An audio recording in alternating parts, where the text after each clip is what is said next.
मरिसन्तु चण्डेषु निर्मलयदा आयतेषु अह्यं प्रयासयदा सागरवनिगम्भीरा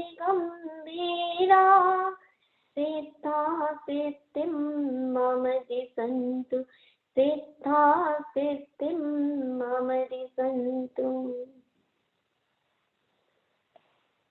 हमारी चर्चा चल रही है भावना की। 12 भावनाएं और 16 भावनाएं दोनों होती है।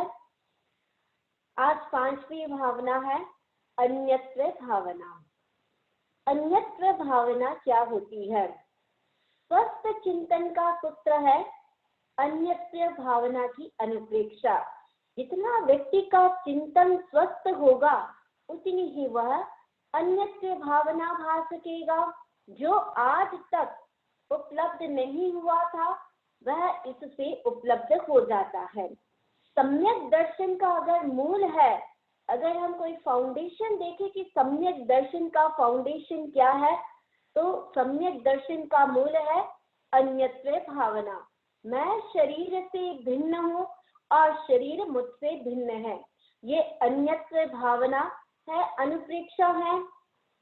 जैसे जैसे व्यक्ति अन्यत्व भावना पुष्ट होती चली जाएगी व्यक्ति की, वैसे वैसे आत्मा का ज्ञान, आत्मा का प्रकाश हजारों किलोमीटर तक फैलता चला जाएगा और मोह का अंधकार, जो व्यक्ति मोह में फंसा हुआ है, वो मोह का अंधकार विलीन होता चला जाएगा। व्यक्ति तनावों और ग्रंथियों से मुक्त होता जाएगा।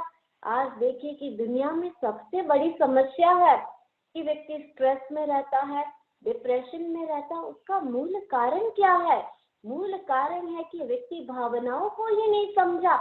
जब व्यक्ति अन्यत्व भावना को समझ जाएगा तो उसके भीतर किसी भी प्रकार का स्ट्रेस या डिप्रेशन नहीं रहेगा। शरीर में बीमारी हुई, आदमी रोने लग जाता है। शरीर को थोड़ा सा भी कष्ट हुआ, आदमी दीनहीन बन जाता है। कष्ट के कारण, देखिए व्यक्ति कष्ट के कारण नहीं रोता है, ये होता है ग्रंथियों के कारण, संस्कार के कारण।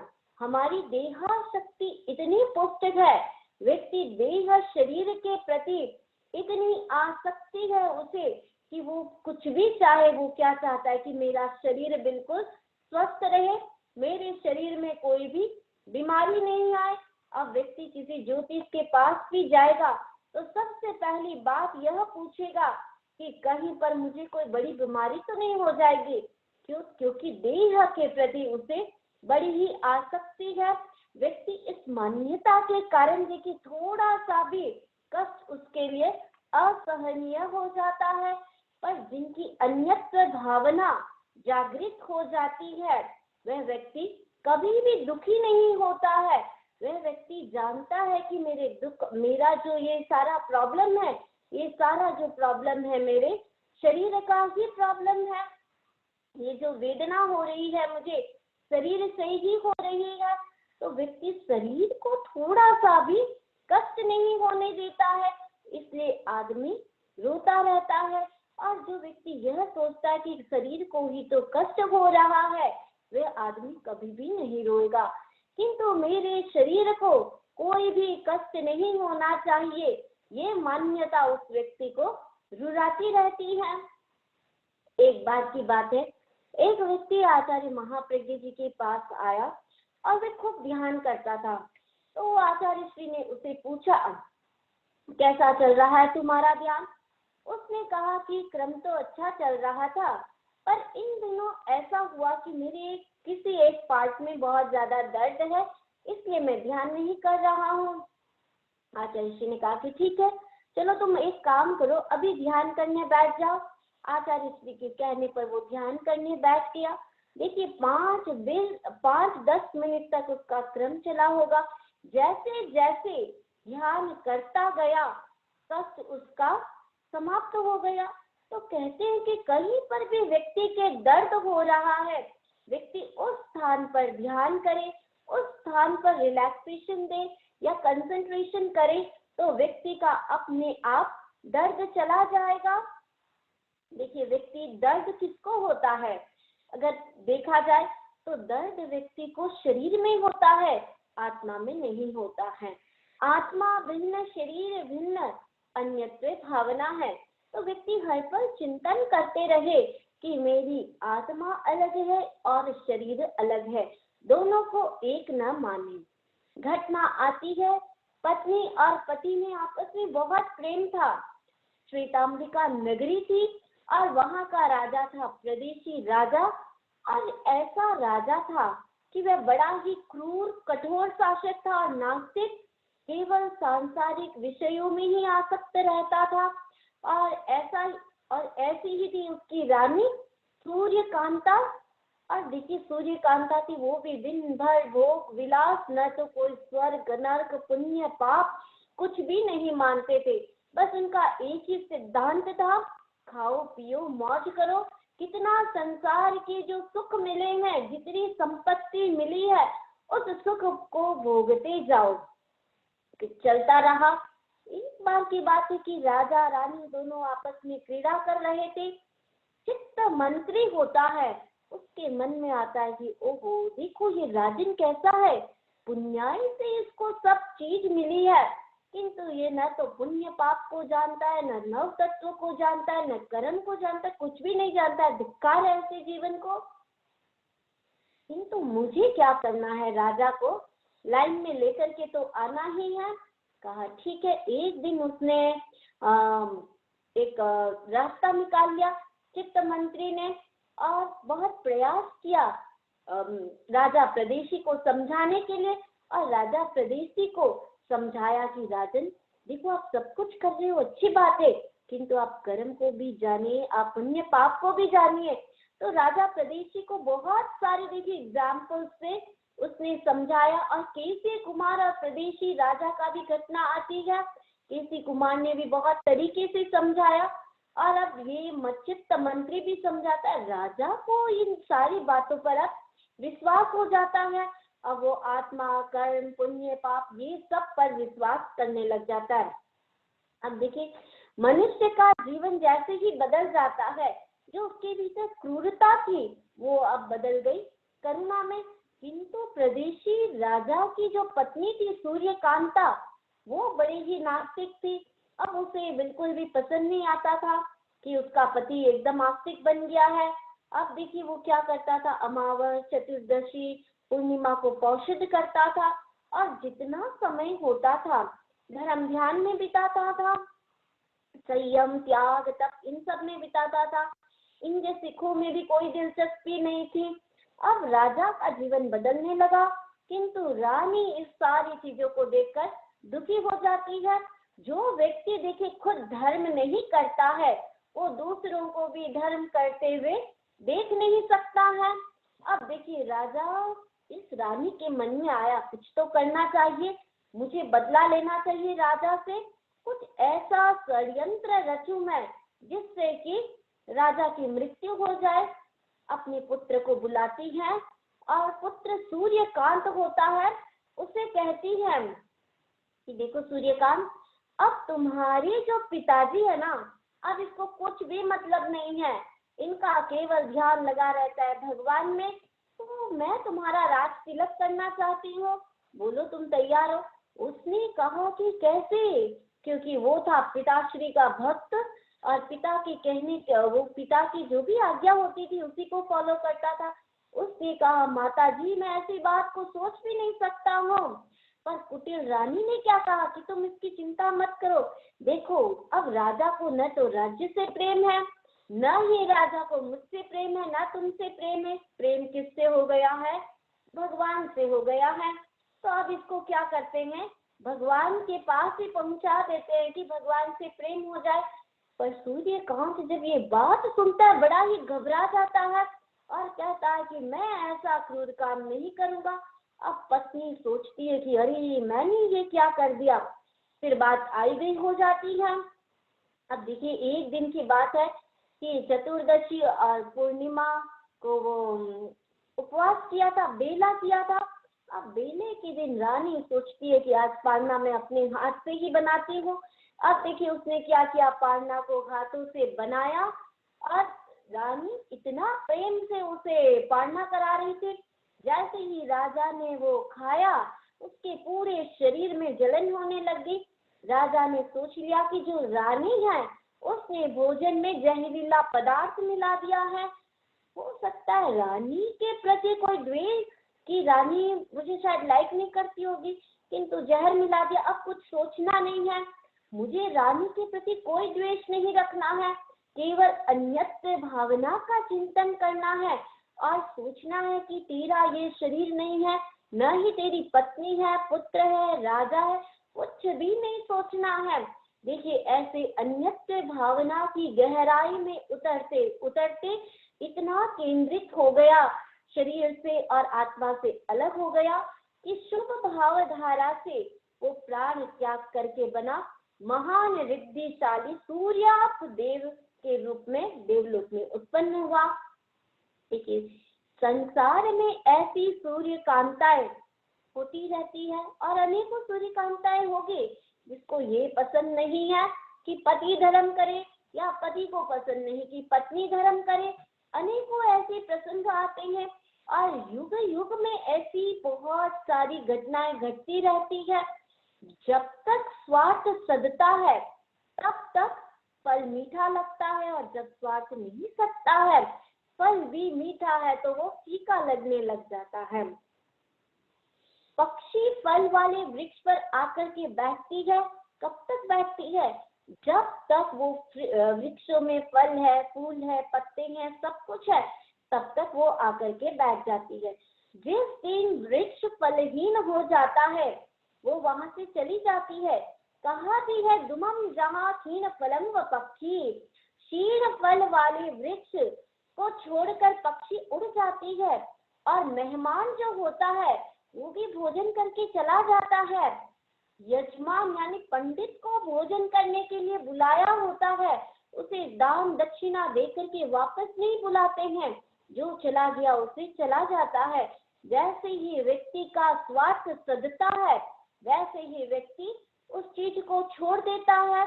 अब देखिए कब तक स्वार्थ व्यक्ति का सत्ता रहता है? सरोवर में जब तक पानी है तब तक ही मछलियां तैरती है, बतख उसमें नहाते हैं, तरह तरह के पक्षी उसमें जल क्रीड़ा करते हैं, और जब सरोवर का पानी सूख जाता है तो कमल भी मुरझा जाते हैं।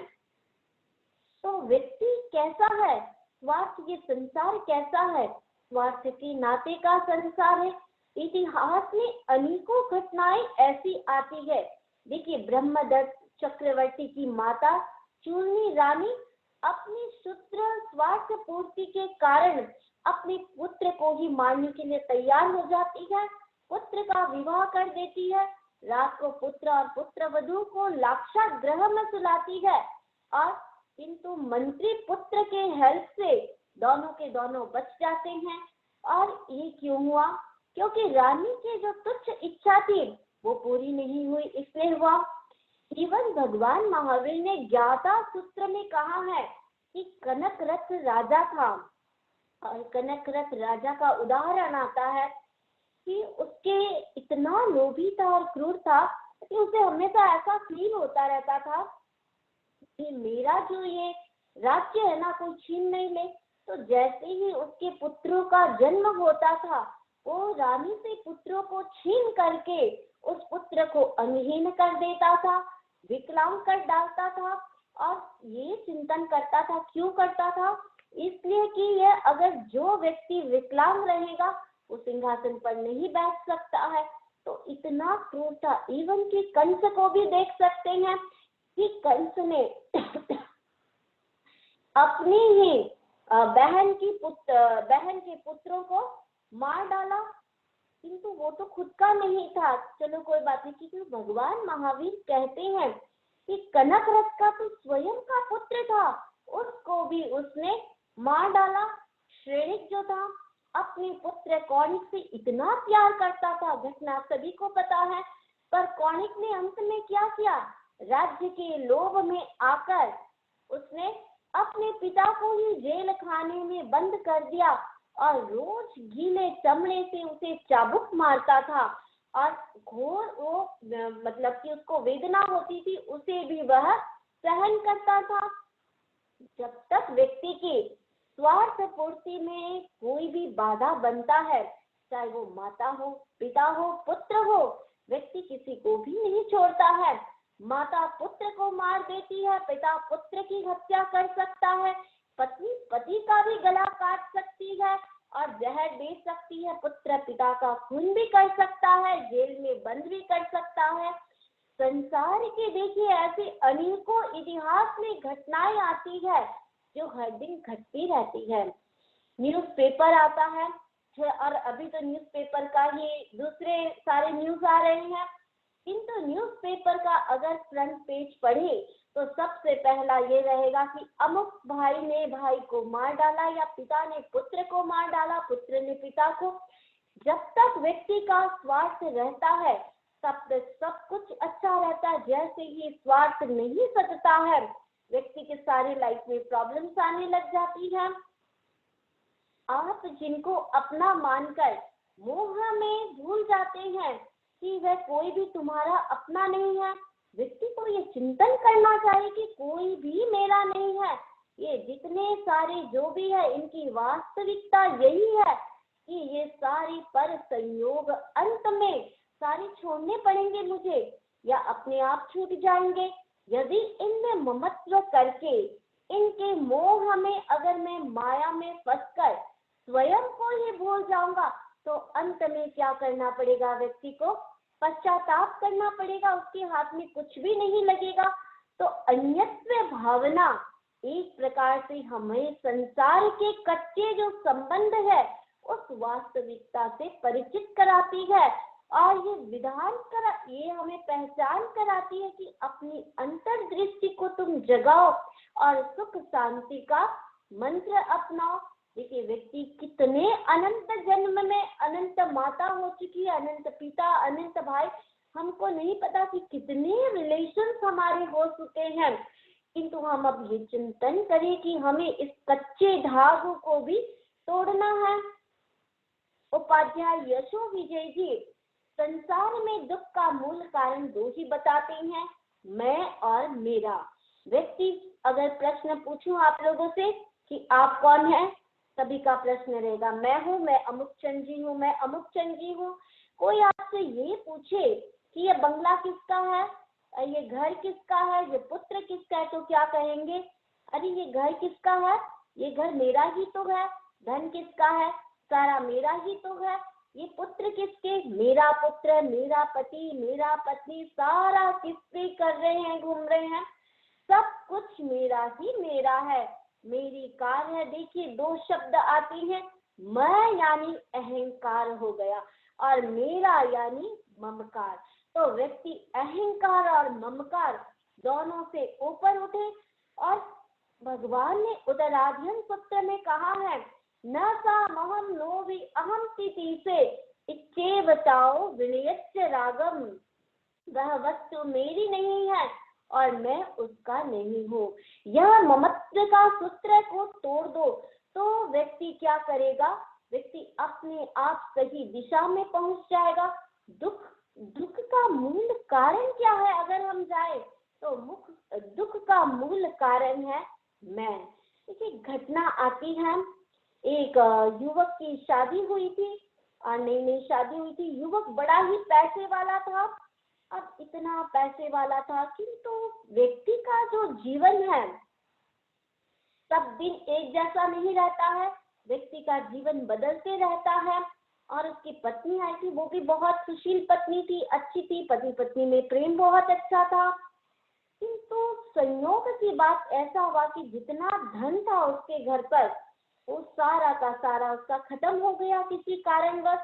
और तो और ऐसा हुआ कि जितना 7 जन्मों मतलब कि उसके जो 4 फादर्स थे वो भी इतना कमा के गए थे, वो सारा भी खत्म हो गया।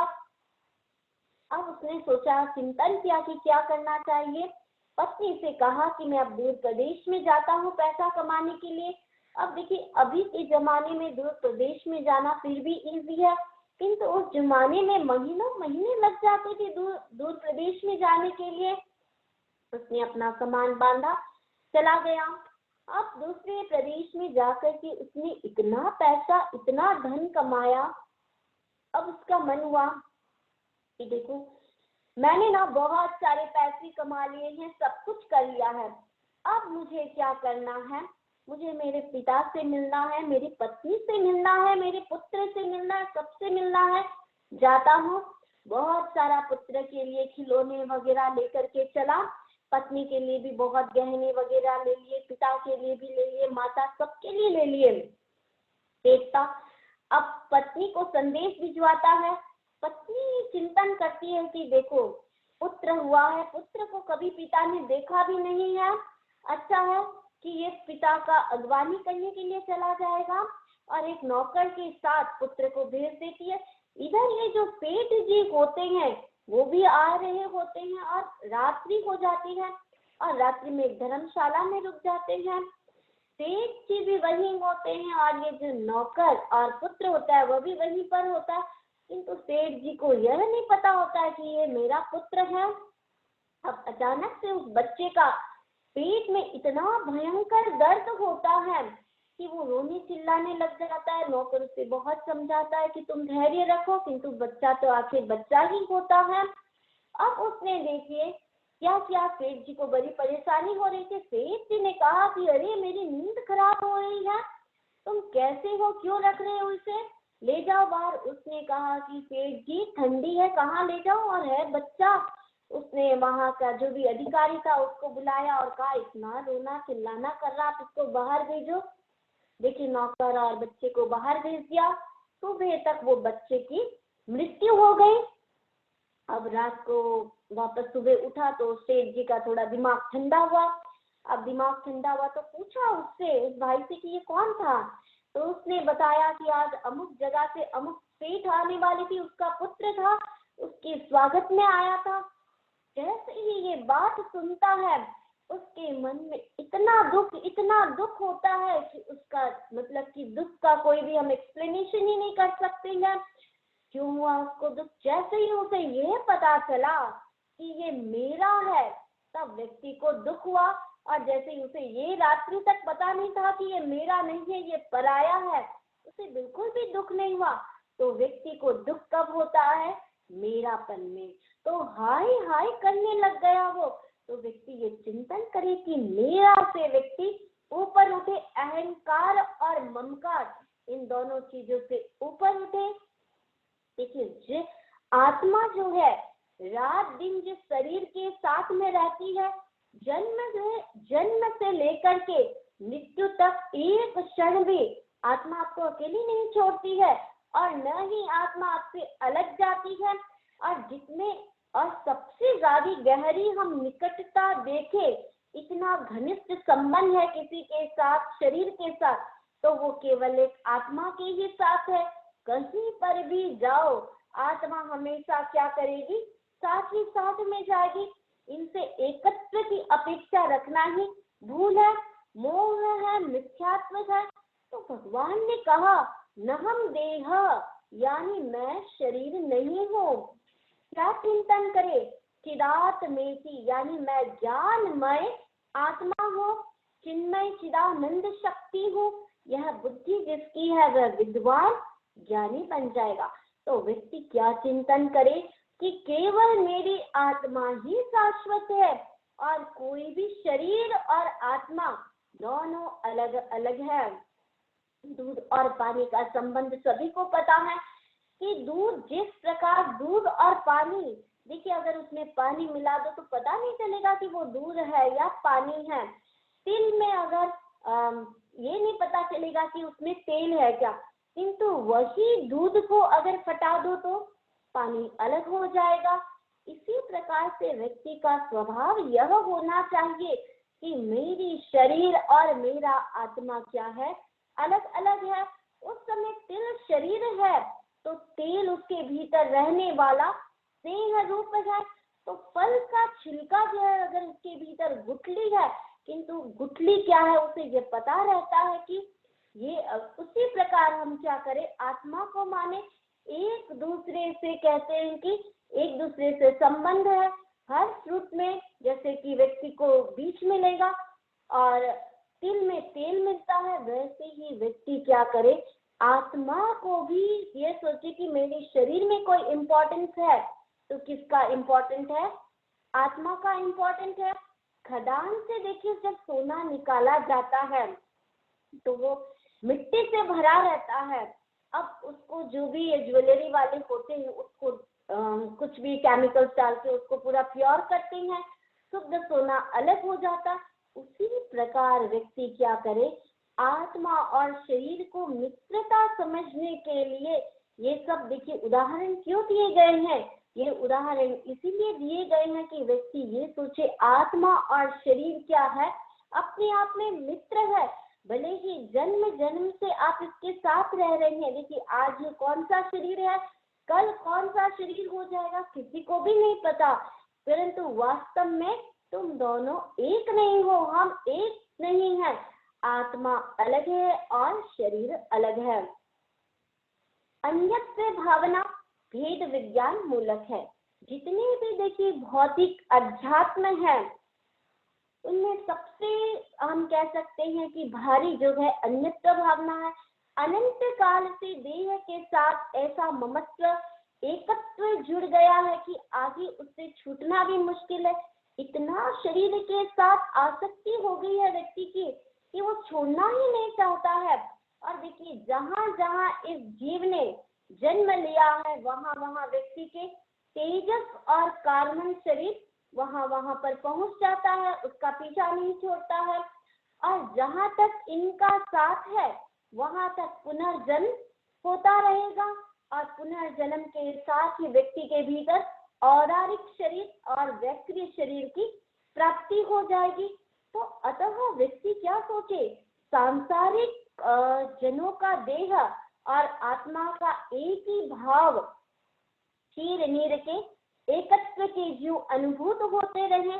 उपाध्याय विनय विजय की सूरी देखिए, इसमें बाह्य भावना अन्यत्व भावना में यह कह रहे हैं कि देखो तू जिसे अपना देह मान रहा है और इस आत्म सदन का निरीक्षण कर रहा है और शरीर धन पुत्र घर पारिवारिक जन आदि इन सब में जो उलझा हुआ है ये सारा कहाँ लेकर के जाएगा, तुमको दुर्गति में ही लेकर के जाएगा।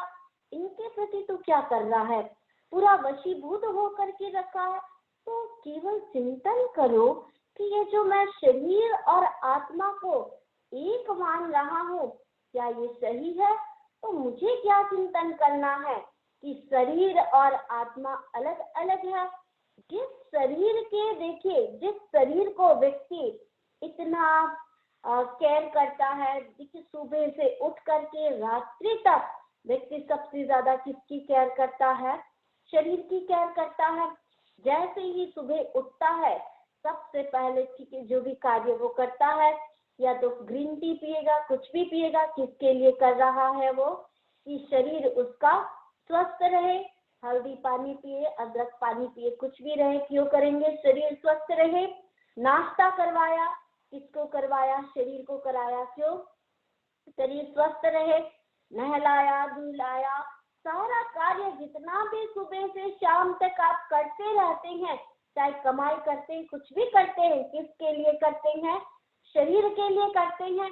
तो अधिकतम समय व्यक्ति का किस में चला जाता है, शरीर में चला जाता है। मनुष्य जो है शरीर को छोड़ना ही नहीं चाहता है, छोड़ने के नाम से ही उसको दुखी हो जाता है, कांप उठता है। फिर भी एक दिन ऐसा आएगा कि व्यक्ति को शरीर तो छोड़ना ही पड़ेगा, कुछ भी हो जाए। तो एक घटना आती है, कालूगणी के टाइम की घटना है। हमारे अष्टम आचार्य कालूगणी थे, और जो कालूगणी थे देखिए उनका ऐसा था कि मेवाड़ की धरती थी, और मेवाड़ की धरती में उस समय कालूगणी उदयपुर में विराज रहे थे। और उस समय ऐसा हुआ कि चातुर्मास का समय था, और चातुर्मास के समय में अधिकतर मौसम अच्छा रहता है। तो उस मौसम में क्या करते हैं, व्यक्ति को उपवास आदि पंचोला आदि की प्रेरणा दी जाती है। तो उसे भी प्रेरणा दी गई लोगों को, तो लोगों को बड़ी उत्सुकता हुई, और लोगों ने सोचा कि चलो बढ़िया हो गया है, हम भी पंचोला करेंगे, और पचरंगी तप करवाया गया।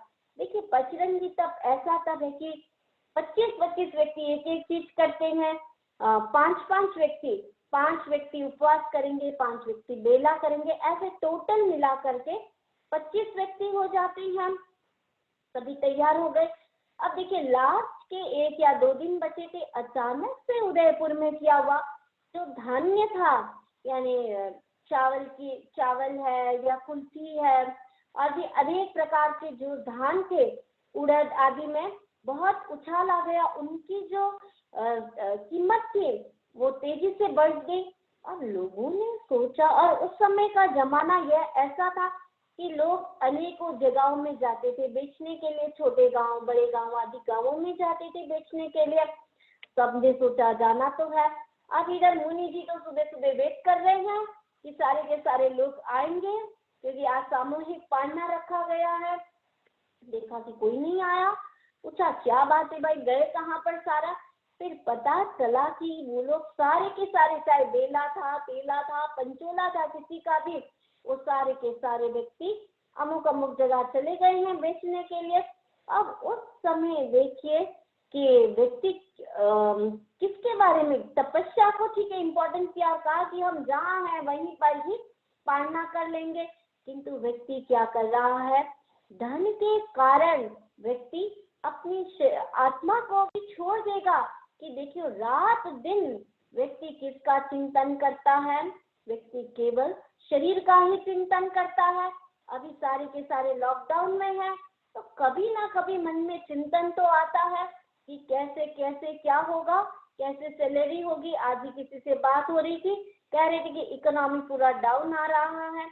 तो व्यक्ति किसका चिंतन करता है, सबसे ज्यादा शरीर का चिंतन करता है। हर पल व्यक्ति देखिए सुबह से लेकर शाम तक आप खुद चिंतन कीजिए कि कितना समय मेरा शरीर में जाता है या कितना समय मेरा आत्मा में जाता है। और धन की अनर्थता पर देखिए उच्च कालुगड़ी अष्टमाचार्य श्री एक घटना फरमाते थे कि 2 फ्रेंड्स थे, और दोनों के दोनों जो फ्रेंड्स थे बड़े ही, दोनों में प्रेम था, सब कुछ था, अच्छे फ्रेंड्स थे दोनों के दोनों। किंतु समय ऐसा आया दोनों फ्रेंड्स में कि परिस्थितियां ऐसी हो गई थी उनको कि इतने पैसे नहीं थे। अब दोनों ने शुभ मुहूर्त में माता पिता का आशीर्वाद लेकर के परदेश पैसा कमाने के लिए चले गए। परदेश गए पैसा कमाने के लिए, और दोनों बहुत ही अच्छे तरीके से रह रहे थे, बुद्धि कौशल थी, और बुद्धि कौशल से दोनों ने मिलकर के, उन दोनों का नाम था वामदेव और सामदेव। वामदेव और सामदेव ने 1 लाख रुपया इकट्ठा हो गया। और उस जमाने में 1 लाख रुपया मतलब कि वो व्यक्ति मिलीनियर और बिलीनियर था। अब देखिए, अब सोचा कि चलो अब हम अपने माता पिता से मिलने के लिए जाते हैं, बहुत पैसा हो गया, इतना पैसा तो हमारी पूरी जिंदगी निकल जाएगी।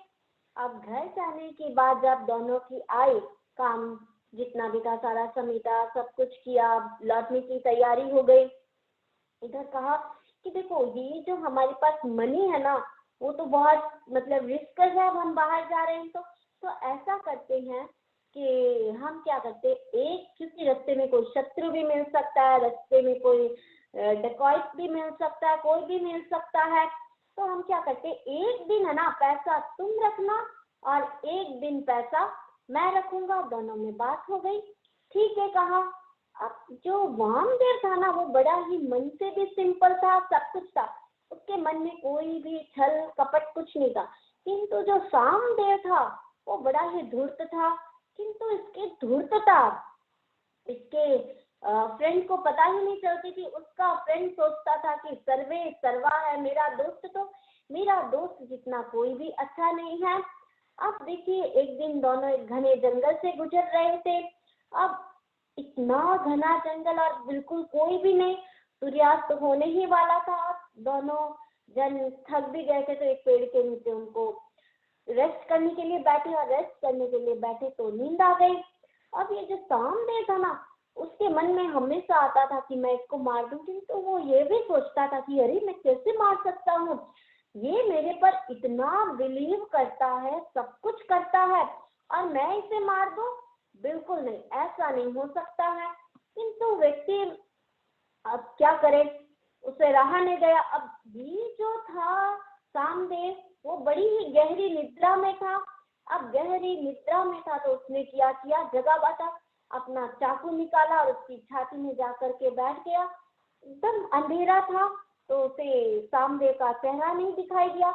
वामदेव चिल्लाया कि अरे अरे देखो देखो कौन आ गया है, सामदेव देखो। सामदेव ने कहा कोई नहीं आया है, मैं ही हूँ, और तुम्हारे गले गर्दन पर मैंने चाकू रख रखा। उसने कहा कि सामदेव ये तुम क्या कर रहे हो, मजाक, कैसा मजाक कर रहे हो? उसने कहा मैं कोई मजाक नहीं कर रहा हूँ, अगर तुमको कोई समाचार देना है तुम्हारे परिवारजन को तो बोलो। उसने कहा इतनी तो दयालु बनो, तुम्हें पूरा पैसा चाहिए ना, तुम पूरा पैसा ले लो, मुझे एक कौड़ी भी मत देना, किंतु प्लीज मुझे मत मारो, क्योंकि मेरे माता पिता, मेरी पत्नी, मेरे पुत्र सभी कोई मेरा इंतजार कर रहे हैं घर पर। उसने कहा मुझे कुछ नहीं पता, तुम्हें जो कहना है कह दो। अब वो बोले तो क्या बोले, उसके मन से, उसके मुंह से शब्द भी नहीं निकल रहे थे। इतने में उसने देखे कुछ शब्द बोला, 4 शब्द कुछ बोले उसने, बोल करके अपना उसने चाकू चला दिया और चाकू चलाते उसके मृत्यु हो गई। तो देखो लोभ में व्यक्ति अंधा बन करके कितने कितने घृत कार्य कर देता है, जैसे सामदेव ने किया। अब देखिए सामदेव क्या कर रहा है, उसी 4 शब्द को दोहरा रहा है, और 4 शब्द थे वायु घोल। अब वो सोचता है कि वायु घोल क्या होता है, पर वो सोचता है छोड़ो ना, जो भी होगा। उसने मुझे इतना, शायद जब मैं उसे मार रहा था उसके दिमाग में और कुछ चल नहीं रहा होगा, घबरा करके उसने कह दिया होगा वायु घोल। सकुशल यात्रा करके सामदेव अपने नगर में आता है, माता पिता को प्रणाम करता है, सभी बड़े खुश होते। वामदेव के भी फैमिली वाले आते हैं और कहते देखो तुम दोनों दोस्त साथ में गए थे कमाने के लिए, किंतु क्या हुआ, मेरा पुत्र वामदेव क्यों नहीं आया? उसने कहा कि वो कोई काम में अटक गया और ऐसे ऐसे आपको समाचार दे। तो तुम ये बताओ कि मेरे पुत्र ने कोई समाचार दिया है क्या? उसने कहा कि नहीं नहीं नहीं, पुत्र ने कोई समाचार नहीं दिया, सब काफी ठीक है। किंतु उसका बर्ताव जो है वामदेव के फैमिली को अच्छा नहीं लगा। तो सोचा पिता ने कि कुछ तो दाल में काला है, क्या किया जाए। अब उसने फिर भी वामदास के पिता ने उसे बड़े प्रेम से पूछा कि पुत्र बताओ तो सही, कुछ भी उसने कहा तो होगा ना कि कैसे है कैसे नहीं है। तो फिर उसने कहा कि हाँ हाँ हाँ कहा था, इन 4 शब्द ही कह दे, वायु घोल। अब बार बार ये बात किसको आ रही है, वामदेव के पिता के मस्तिष्क में चल रहा है चारों शब्द की। इस चारों शब्द का अर्थ क्या हो सकता है? अब देखिए स्वयं पिता राजा के पास जाता है और पत्र देता है ये चारों शब्द लिख करके। अब राजा की जो मंत्री परिषद थी वो बड़ी ही समझदार थी और बुद्धिमानी होते हैं राजा के मंत्री हमेशा। अब राजा ने एक वृद्ध अमात्य था, उस अमात्य को बुला करके 4 अक्षर का कागज दे दिया और कहा कि देखो अमात्य तुम मुझे बताओ कि ये क्या है। और जो ये वामदेव था उसके पिता को आश्वासन भी दिया कि आप चिंता न करें, आपका जो पुत्र है वो मिल जाएगा, जो भी होगा ओके फाइन। तो फिर उसने जो 4 शब्द थे वायु घोल, उस शब्द को उसने क्या किया, बार बार अपने इष्ट देव को याद करके मंत्री ने उसको सोचने लगा क्या हुआ। अब उसके दिमाग में आंसर आ गया, वाह का मतलब हुआ वो जाता है राजा के पास और राजा को कहता है कि राजन मुझे उत्तर मिल गया। राजन ने कहा कि बताओ क्या उत्तर मिला।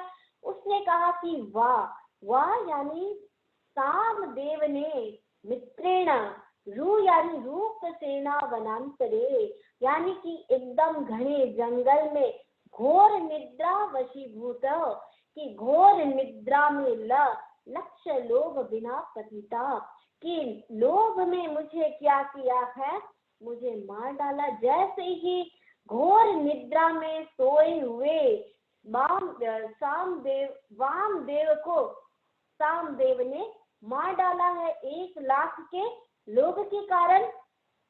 लोग की पूर्ति होते ही क्या हुआ, रहस्य व्यक्ति का खुल गया। कामदेव को बुलाया, बोलो सच बोलो। उसने बात को बहुत टाल मटोल की, सब कुछ किया। अब राजा ने उसको बोला कि बोलते हो कि नहीं बोलते हो सही बात। उसने कहा कि हाँ राजन, सारी घटना वो बता देता है, ऐसा ऐसा हुआ। अब उसको फिर बाद में जो भी घटना घटती है, देखिए कहने का तात्पर्य ये है कि व्यक्ति क्या कर रहा है, अर्थ क्या है व्यक्ति का, अनर्थ की जड़ है। परिग्रह को पाप का मूल का है, और यह सब व्यक्ति आत्मा के लिए किसी भी प्रकार का त्राण या शरण प्रदायक नहीं है। और जो व्यक्ति आत्मा में बिलीव कर लेगा, जो व्यक्ति यह चिंतन करेगा कि आत्मा और शरीर अलग अलग है, वो कभी भी थोड़ा सा भी पाप करने में वो डरेगा कि अरे मैं ये पाप कर रहा हूँ, मैं ये क्यों पाप करूं, मैं किस लिए ये पाप करूं। तो व्यक्ति क्या चिंतन करे, आत्मा भिन्न है और शरीर भिन्न है। मैं यानी ममकार पर विश्वास व्यक्ति करता रहता है। अन्यस्य भावना की देखिए 2 केंद्र है। एक यह है कि शरीर से आत्मा की भिन्नता समझकर आत्मा की श्रद्धा करो, आत्मा की पहचान करो। व्यक्ति किसके पर श्रद्धा करे, केवल आत्मा पर श्रद्धा करे, आत्मा की पहचान करे कि देखो मुझे किसका चिंतन करना है। दिन भर कितना भी आप देखिए बाहर के कार्य में व्यस्त रहें, किंतु हर 1 घंटे में देखिए आचार्य महाप्रज्ञ जी फरमाते थे, अक्सर साधु साध्वी समिति को फरमाते थे कि 1 घंटा के बाद तुम 5 मिनट के लिए आंख बंद करो और चिंतन करो कि अरे ये जो मैंने कार्य किया है वो मैंने आत्मा के लिए किया है या मैंने किसके लिए किया है, और जो मैं ये कार्य कर रहा हूँ वो उस कार्य से मेरा पाप हो रहा है या अच्छा हो रहा है। तो अन्यस्य भावना के 2 ही केंद्र है, आत्मा अलग है और शरीर अलग है। जैसे सूर्य पर बादल आ जाने से वो सूर्य दिखाई नहीं देता है। सिंह को अगर पिंजरे में बंद कर दो, कितना शक्तिशाली पराक्रमी है, वो भी परवश हो जाता है और सर्कस में नाचने लग जाता है। हाथी जो सबसे शक्तिशाली है, वो भी मनुष्य के इशारों पर नाचने लग जाता है। तो व्यक्ति संकल्पों से क्या कर सकता है, अपनी आत्मा को भी अलर्ट कर सकता है। इसी क्योंकि वह दूसरों को द्वारा व्यक्ति क्या है, क्यों अपनी आत्मा को नहीं पहचान पा रहा है, क्योंकि वो दूसरों के द्वारा पराधीन हो गया है। इसी प्रकार कर्मों का आवरण आ जाने से जो 8 कर्म है, 7-8 कर्म निरंतर व्यक्ति के चलते रहते हैं, जो कर्मों का आवरण आ जाता है तो उसके कारण व्यक्ति आत्मा को समझ नहीं पाता है। तो व्यक्ति क्या करे, आत्मा को समझने का प्रयत्न करे। हमने 5 भावनाओं के बारे में चिंतन किया था। और हर एक देखिए भावना जो है क्या है, एक माला की तरह है, एक दूसरे से गूंथी हुई है, आगे से आगे उसका क्रम चलता रहता है। अन्यत्र भावना जो है वो यह बताता है कि दूसरा लक्ष्य कि शरीर धन आदि सभी भौतिक पदार्थ जो है ये सारे के सारे क्या है। अन्यत्र भावना हमको यह बताता है कि शरीर धन आदि सभी के सभी भौतिक पदार्थ है, वो सारे के सारे क्या है, दुख के कारण है। मेरे जितना भी ये सारा संपदा मिली है, सब कुछ मिला है, केवल दुख का कारण है। दूसरी प्रकार हमें क्या करना चाहिए, भेद अभेद को समझना चाहिए।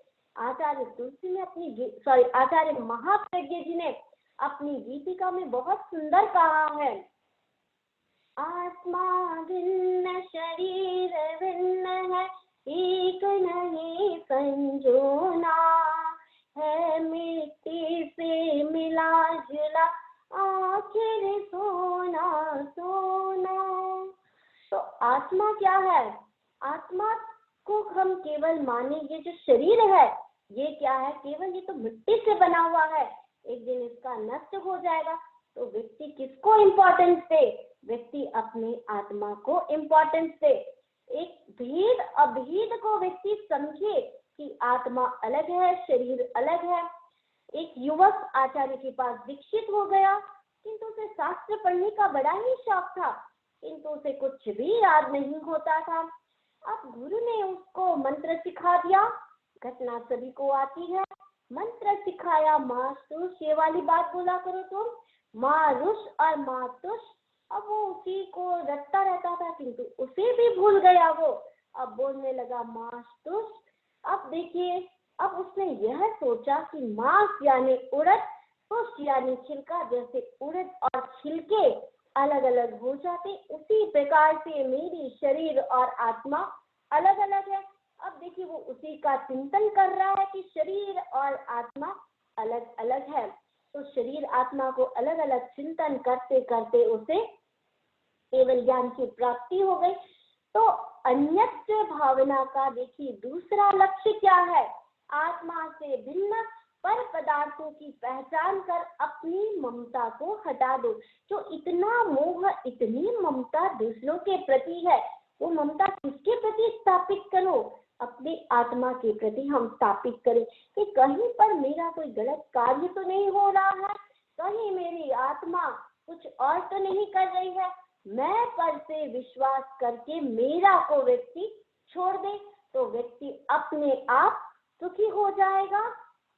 अब तक हमने 5 भावनाओं के बारे में चिंतन किया। और भावनाओं को, जैसे कि मैंने पहले बताया कि भावना जो है माला के मनकों की तरह है, और वो माला के मनकों की तरह है, एक दूसरे से वो जुड़ी हुई है। और अनित्य भावना हमें क्या बताती है? अनित्य भावना हमें यह बताती है कि धन विपत जो भी है सारा अपने कमाया है, कुछ भी किया गया है, ये सारा का सारा क्षण भंगुर है। और परंतु वो ये सोचता है कि शरीर और माया के काम तो आएगा, चलो जीवन क्षण भंगुर है कोई बात नहीं, किंतु शरीर और माया के काम तो आएगा। नेक्स्ट आता है हमारा, व्यक्ति चिंतन करता धन विपत्ति में। धन जो है विपत्ति के समय में काम आएगा, इससे व्यक्ति क्या करता है? बहुत सारा धन इकट्ठा करके रखता है। समय के साथ देखिए मित्र स्वजन काम आएंगे। तब अशरण भावना यह कहती है कि ये तेरा अज्ञान है, ये शरण भंगुर है, नाशवान पदार्थ है, तुझे कोई भी शरण नहीं दे सकता है, ये तेरी रक्षा नहीं कर सकते हैं। तीसरी हमारी आती है, इसके बाद संसार भावना। संसार की निरर्थकता और दुखमयता का परिचय करती है कि ये धन परिवार जो भी है सारा केवल क्या है? जमा हुआ है। तो उस समय व्यक्ति यह सोचे कि मैं अकेला आया हूँ और अकेला जाऊंगा, एगो में सास वो अप्पा। इस प्रकार शुभ भावना का व्यक्ति क्या करे? निरंतर ध्यान करते रहे। और 5वीं भावना आई, आत्मा भिन्न और शरीर भिन्न है।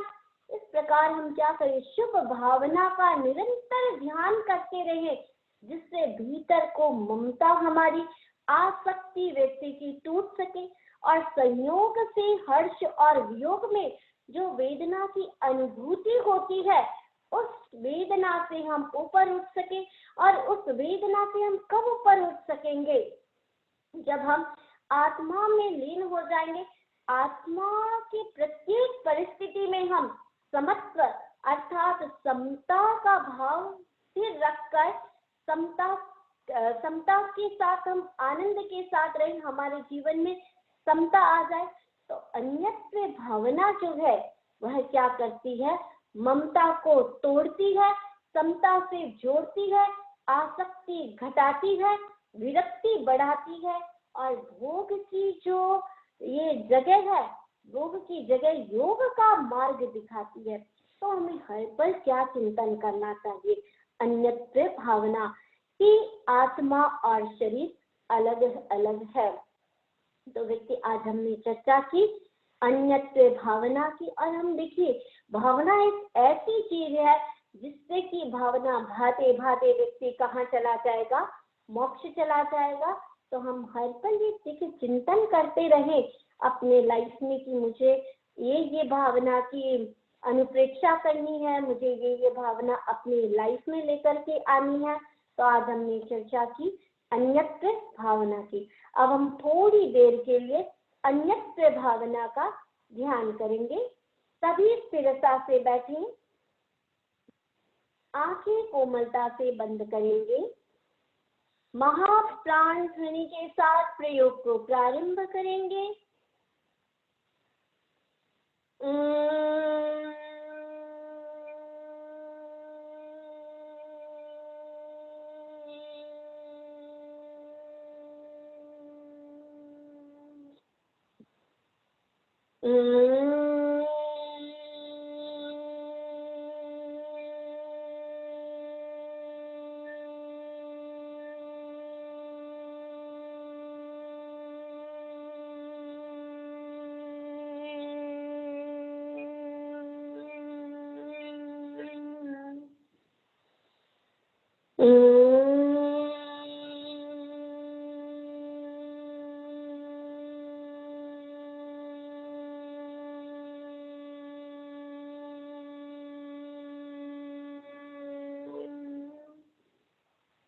शांत कायोत्सर्ग। अंगूठे से लेकर सिर तक प्रत्येक भाग को स्थिर व शिथिल करेंगे।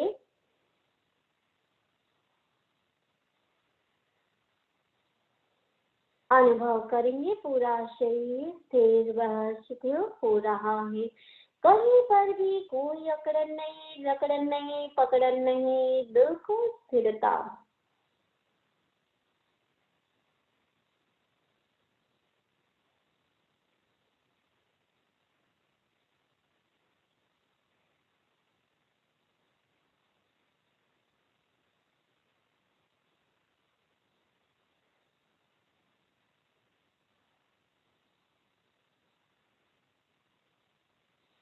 चित्त को आनंद केंद्र पर ध्यान करेंगे। आनंद केंद्र पर ध्यान केंद्रित कर श्वास भरते हुए अनुप्रेक्षा करें। मेरी आत्मा इस भौतिक शरीर से भिन्न है। अनुचिंतन करेंगे। मेरी आत्मा इस भौतिक शरीर से भिन्न है। इस शब्दावली का उच्चारण भी कर सकते हैं। मेरी आत्मा इस भौतिक शरीर से भिन्न है।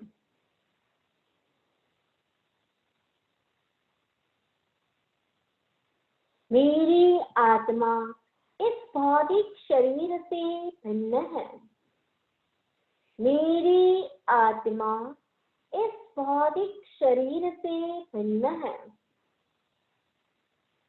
मेरी आत्मा इस भौतिक शरीर से भिन्न है। अनुचिंतन करते जाएं। मेरी आत्मा इस भौतिक शरीर से भिन्न है।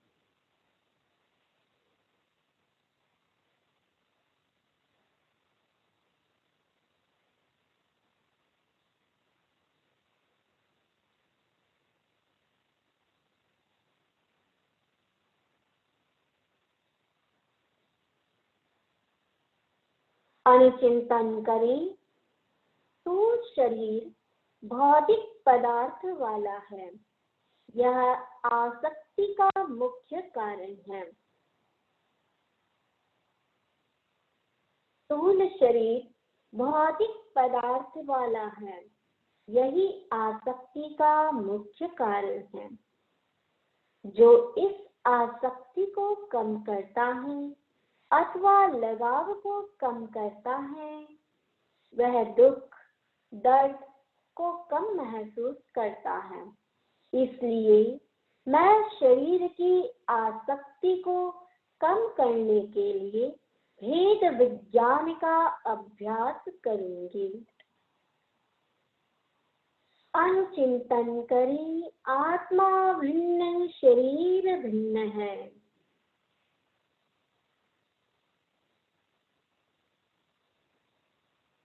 स्थूल शरीर भौतिक पदार्थ वाला है।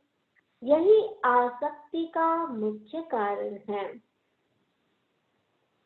जो इस आसक्ति को कम करता है अथवा लगाव को कम करता है वह दुख दर्द को कम महसूस करता है।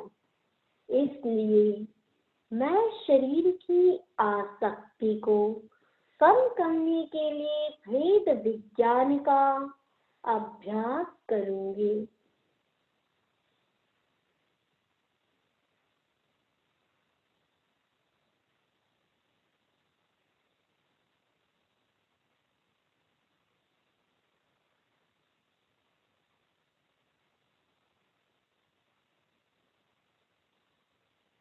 केवल अनुचिंतन करें, आत्मा भिन्न शरीर भिन्न है। भेद विज्ञान का अभ्यास करें।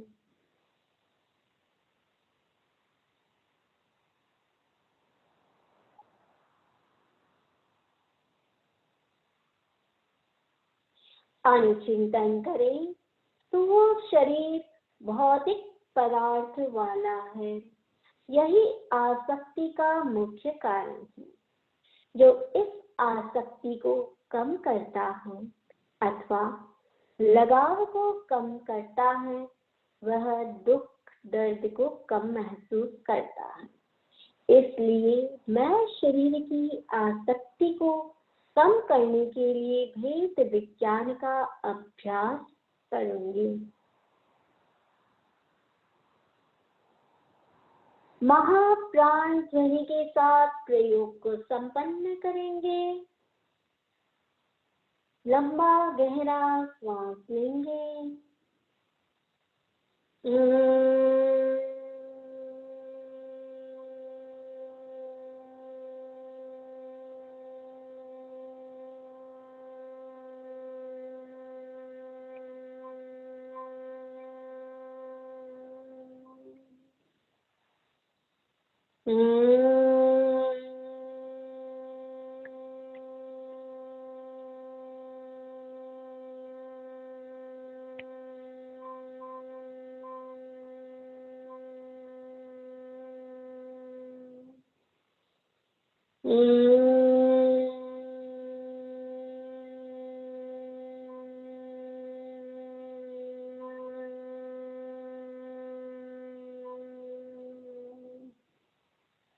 प्रयोग संपन्न। ओम अरहम ओम अरहम। सुनिए मंगल पाठ।